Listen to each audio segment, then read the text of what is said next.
from 30 AD to 50, when Paul shows up in Corinth, well, that's crucifixion plus 20. At plus 20, even if you're a doubter, it's like, come on.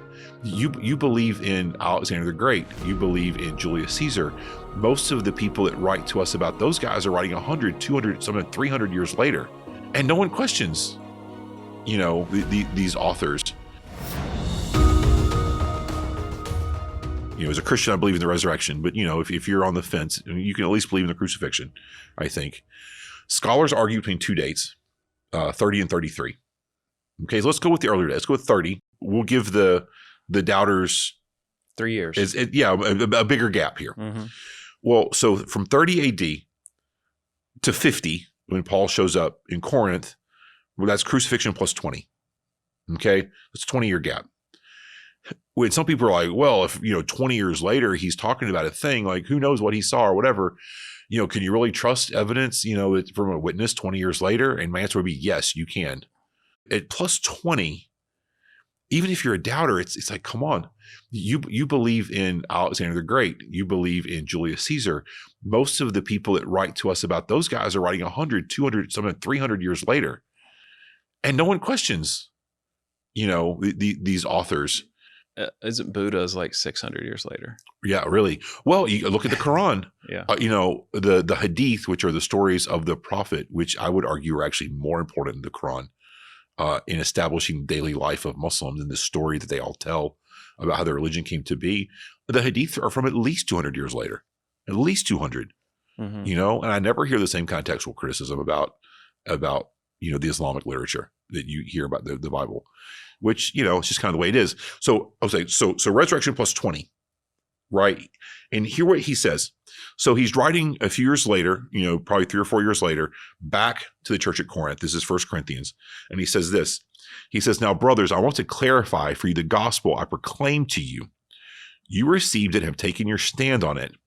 You are also saved by it if you hold to the message I proclaim to you, unless you believe for no purpose. For I pass on to you as most important what I also received. Okay, now this is important. So hear what Paul's saying. He's writing a few years later, so he's like at 55 or so, let's say, back to the Corinthians. He's saying the message has not changed since when I arrived there. So 49, 50. And that's the same message that I received. Okay, well, when did he receive the message? Right. So let's see how far can we kick this, ball back. And here are some things that we know. We know, for instance, we can read in Galatians, the end of Galatians 1, Paul gives us some other details. And Galatians and Romans and 1 Corinthians are all books that even the most skeptical person accepts, Pauline authorship of.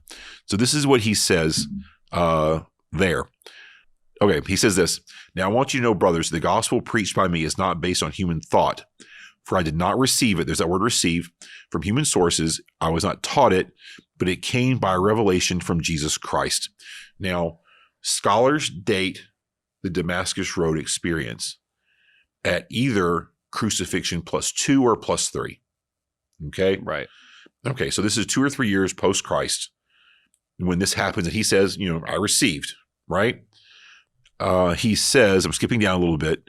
He says, I did not go up to Jerusalem to those who had become apostles before me.